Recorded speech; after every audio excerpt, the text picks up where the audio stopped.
Welcome to Gluten-Free Kitchen Cafe. No gluten, no rice, no wheat, no corn, no grain. Let's cook. This is my take on a ginger snap cookie. These are crispy on the outside and chewy on the inside. Here's a look at our ingredients.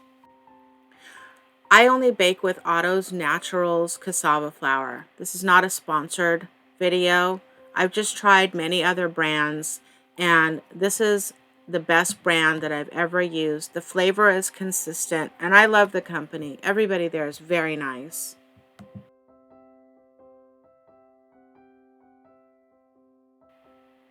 Go to the oven and set it for 350 degrees.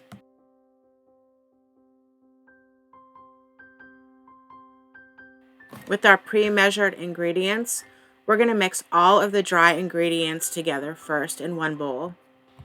Excluding the granulated sugar and the brown sugar. We're going to add those later at the mixer.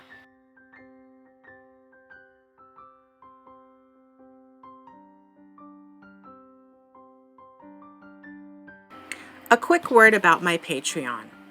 There's only one tier. Everyone gets all the recipes, tips, tricks, and access to all giveaways and contests. It's only $5 a month. The link will be in the description below. Thank you. Next, we're going to Grandma Eddie's mixer, and we're going to add our softened butter.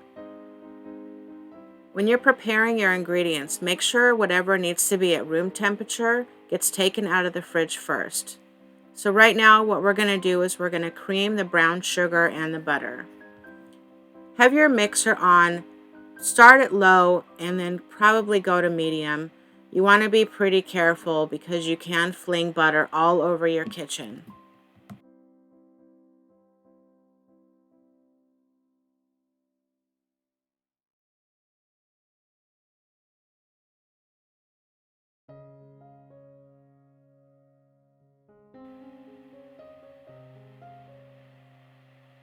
After we've added our brown sugar, we're adding our granulated sugar. Go ahead and throw the speed up to about medium.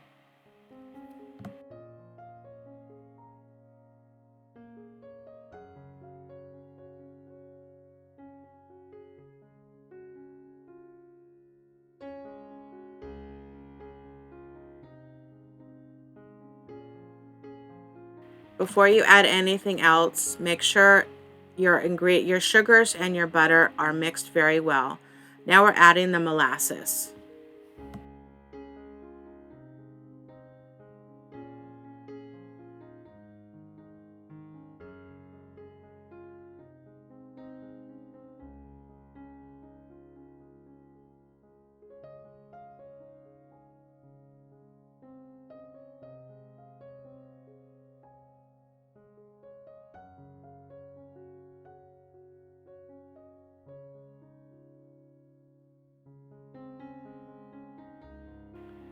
So while we're watching this mix, why don't you subscribe to my channel? Thanks.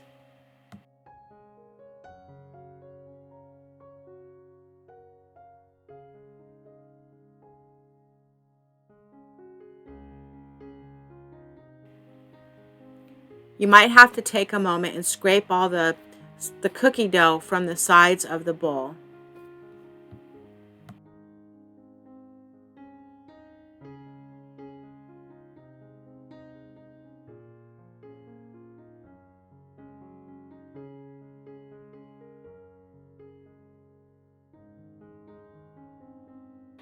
I remember eating cookies like this with my grandmother when I was little, with tea. I always felt so grown up. This was definitely a recipe that I missed. Now we're going to start adding the dry ingredients, just a few tablespoonfuls at a time. Never add all of your dry ingredients at once because you will absolutely have a major dust cloud in your kitchen.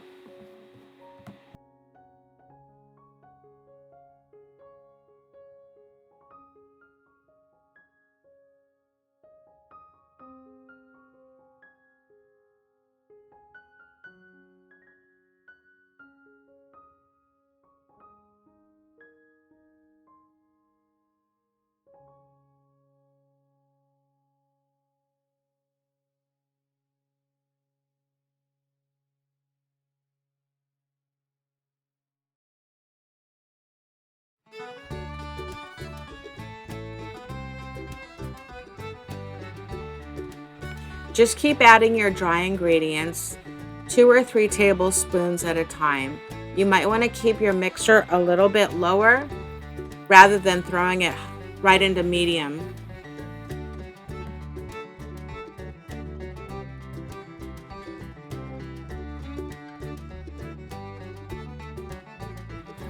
Although this dough isn't really good for making gingerbread houses, it is a stiff dough and it makes just a lovely, crispy, crunchy cookie.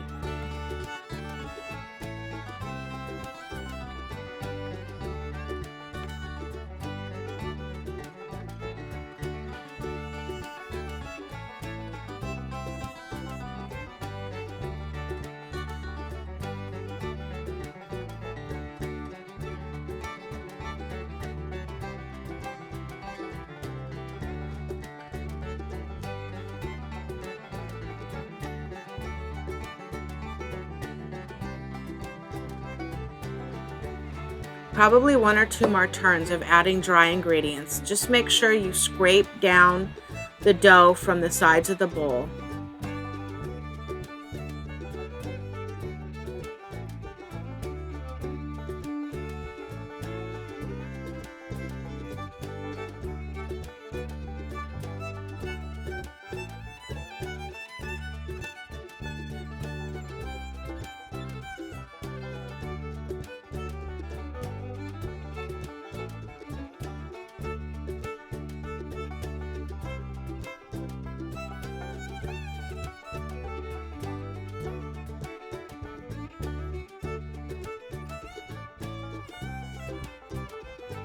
Here we've added the rest of the dry ingredients to the mixer.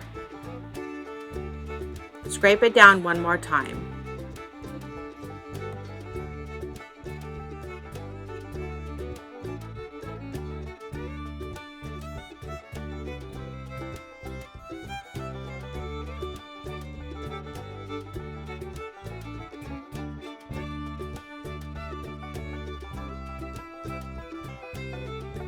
The thing about cooking gluten-free, well, for me, I had to because I am very, very allergic to gluten.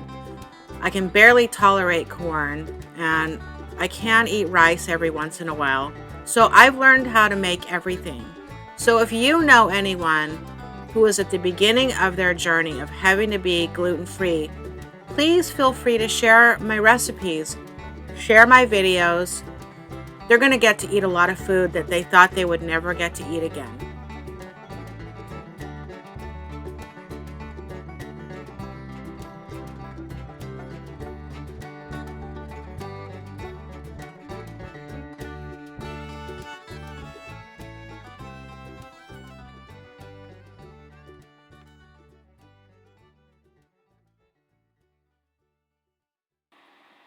So the recipe calls for 1 tablespoon of water. If you feel like you need more than 1 tablespoon of water, just add it 1 tablespoon at a time. See how it's starting to get crumbly? That's okay, because we're gonna push all this into a ball with our hands as soon as we're done mixing.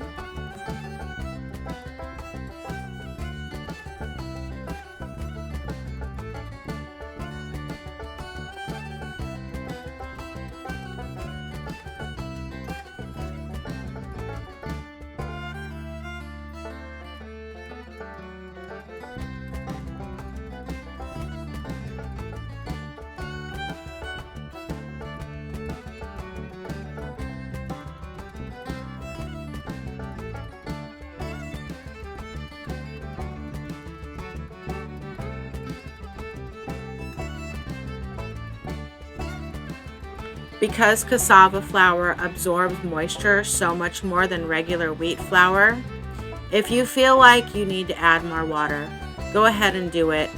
But this is all going to come together because there's a lot of butter in here, which is actually going to hold it all together until we bake it.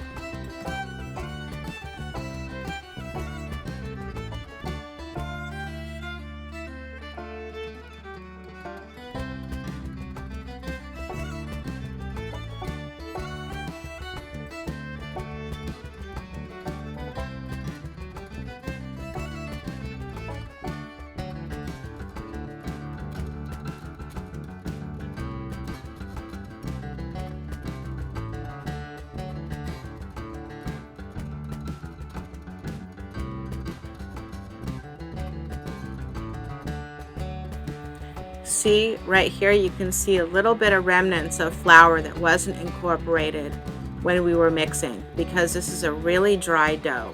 It's okay. We're just going to give it a really good stir and it's all going to incorporate. It's going to be fine.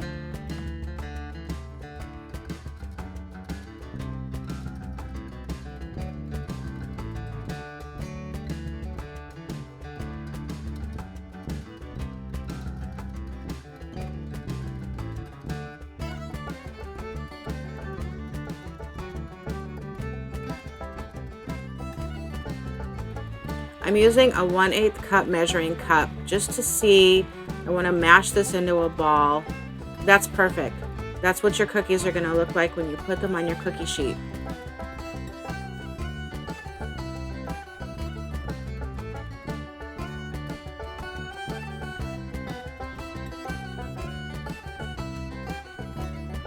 So get a big wooden spoon and go ahead and just give this one more good stir just to check and make sure everything is incorporated.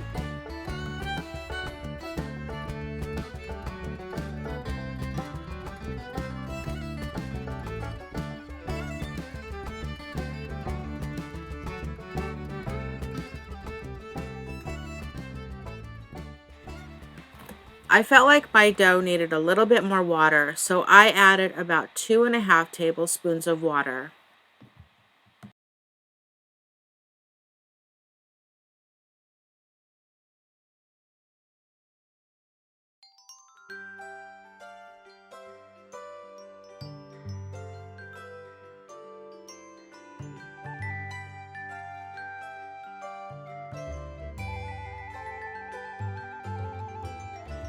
I feel like that's a lot better.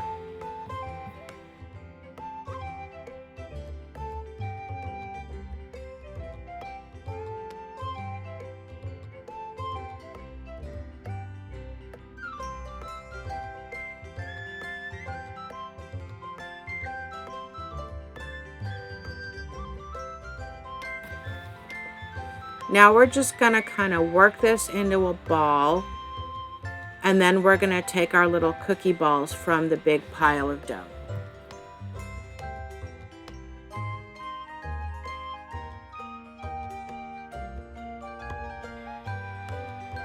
I'm using the same 1/8 cup measuring cup.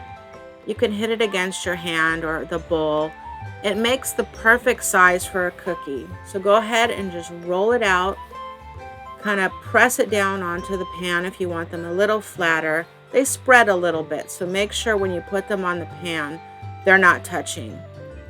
Also, make sure you only use parchment paper when you bake. Never ever use wax paper.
And now it's time to bake.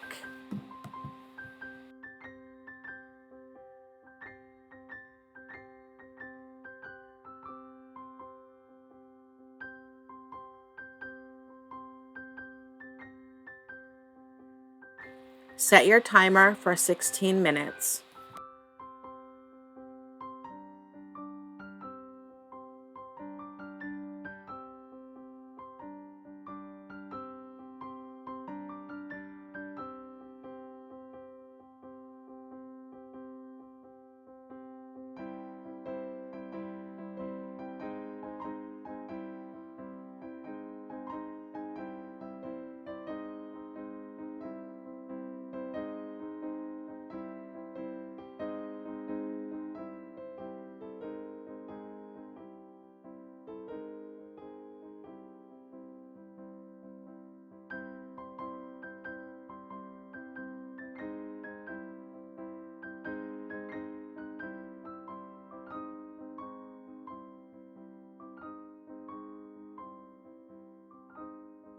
I hope you enjoy these cookies.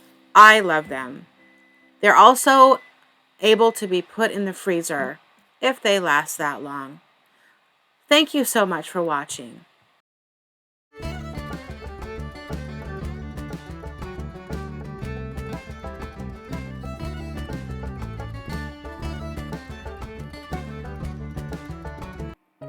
Thanks for watching. Remember to click like and subscribe. Hit the notification bell. I post 2 to 3 videos a week. See you soon.